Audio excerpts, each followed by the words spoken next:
ਪਾਠ 5 ਕਿਸਮਤ ਦੇ ਰੰਗ। ਪਾਠ ਦਾ ਉਦੇਸ਼ ਮਨੁੱਖੀ ਜੀਵਨ ਵਿੱਚ ਆਉਣ ਵਾਲੇ ਉਤਰਾਅ ਚੜ੍ਹਾਅ ਯਾਨੀ ਦੁੱਖਾਂ ਸੁੱਖਾਂ ਬਾਰੇ ਜਾਣਕਾਰੀ ਦੇ ਕੇ ਹਰ ਸਮੇਂ ਸੰਤੁਸ਼ਟ ਰਹਿਣ ਦੀ ਪ੍ਰੇਰਨਾ ਦੇਣੀ। ਇੱਕ ਭਾਈ ਖੱਤਰੀ ਸੀ। ਉਹ ਬਹੁਤ ਅਮੀਰ ਬੰਦਾ ਸੀ, ਪਰ ਉਸ ਨੂੰ ਇੱਕ ਬਹੁਤ ਵੱਡਾ ਦੁੱਖ ਸੀ ਕਿ ਉਸ ਦੇ ਕੋਈ ਔਲਾਦ ਨਹੀਂ ਸੀ। ਇੱਕ ਦਿਨ ਇੱਕ ਸੰਤ ਮਹਾਤਮਾ ਉਹਨਾਂ ਦੇ ਘਰ ਆਇਆ। ਖੱਤਰੀ ਅਤੇ ਉਸ ਦੀ ਘਰਵਾਲੀ ਨੇ ਮਹਾਤਮਾ ਦੀ ਬਹੁਤ ਸੇਵਾ ਕੀਤੀ। ਫਿਰ ਉਹਨਾਂ ਨੇ ਬੈਠ ਕੇ ਮਹਾਤਮਾ ਅੱਗੇ ਅਰਜ਼ ਕੀਤੀ ਕਿ ਮਹਾਰਾਜ ਸਾਡੇ ਤੇ ਮਿਹਰ ਕਰੋ, ਸਾਨੂੰ ਪੁੱਤਰ ਦੀ ਦਾਤ ਬਖਸ਼ੋ। ਸੰਤ ਅੰਤਰ ਧਿਆਨ ਹੋ ਗਿਆ। ਕੁਝ ਦੇਰ ਬਾਅਦ ਉਸਨੇ ਅੱਖਾਂ ਖੋਲੀਆਂ ਅਤੇ ਬੋਲਿਆ ਕਿ ਦੀ ਦਾਤ ਤਾਂ ਤੁਹਾਨੂੰ ਮਿਲ ਸਕਦੀ ਹੈ, ਪਰ ਪੁੱਤਰ ਹੋਣ ਸਾਰ ਤੁਹਾਡੇ ਤੇ ਗਰੀਬੀ ਆ ਜਾਵੇਗੀ।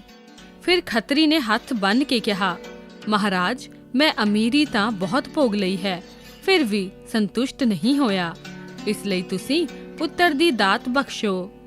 ਗਰੀਬੀ ਦੀ ਕੋਈ ਗੱਲ ਨਹੀਂ, ਗਰੀਬੀ ਅਸੀਂ ਝੱਲ ਲਵਾਂਗੇ। ਸੰਤਾਂ ਨੇ ਮਿਹਰ ਕਰ ਦਿੱਤੀ ਅਤੇ ਆਉਂਦੇ ਸਾਲ ਉਹਨਾਂ ਦੇ ਘਰ ਖੂਬਸੂਰਤ ਲੜਕਾ ਪੈਦਾ ਹੋ ਗਿਆ। ਹੁਣ ਗੱਲ ਸੀ ਗਰੀਬੀ ਦੀ। ਇਹ ਵੀ ਸੱਚ ਹੋ ਗਈ। ਅੱਜ ਹੋਰ ਕੱਲ ਹੋਰ ਦਿਨਾਂ ਵਿੱਚ ਹੀ ਉਹ ਅੰਤਾਂ ਦੇ ਗਰੀਬ ਹੋ ਗਏ।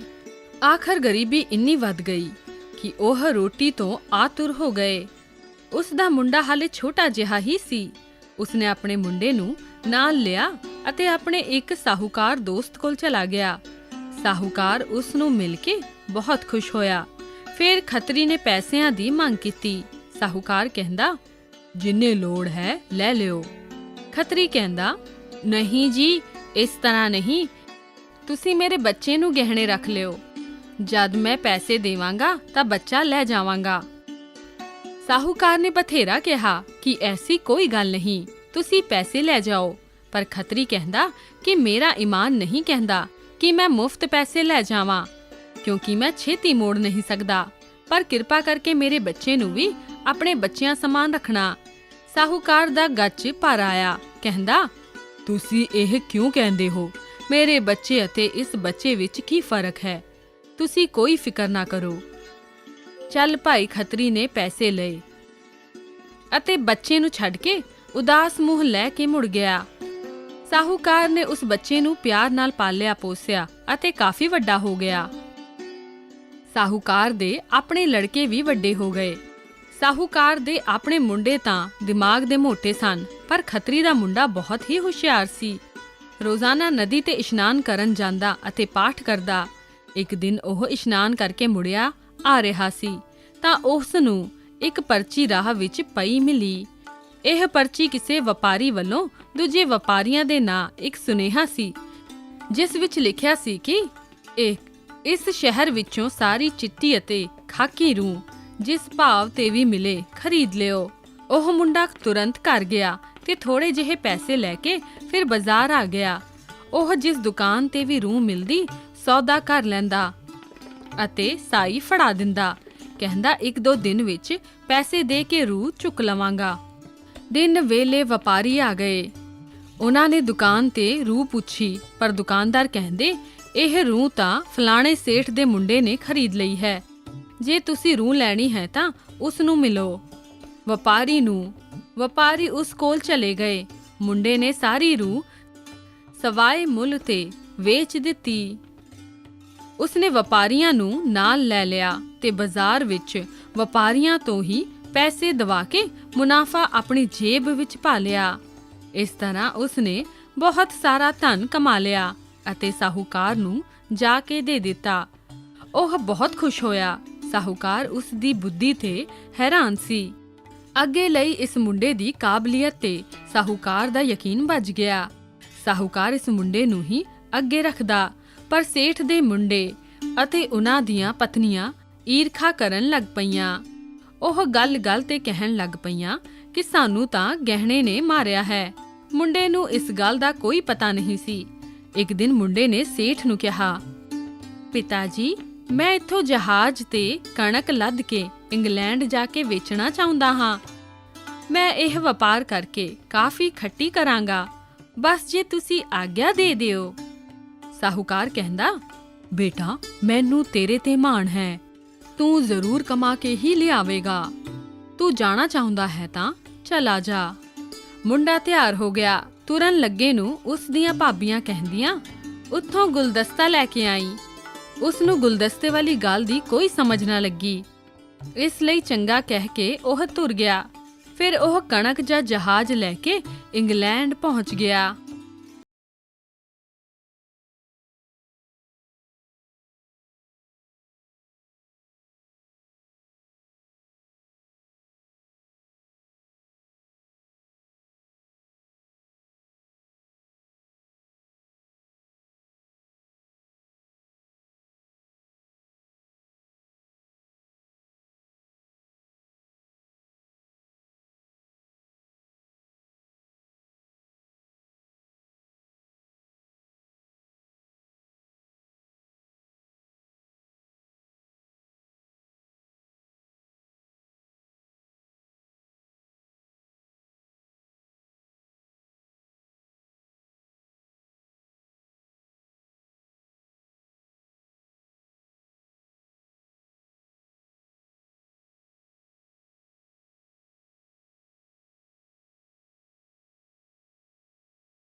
ਨੇ ਮੁੰਡੇ ਨੂੰ ਪੁੱਛਿਆ ਕਿ ਇਹ ਜਹਾਜ਼ ਕਿੱਥੇ ਜਾਣਾ ਹੈ।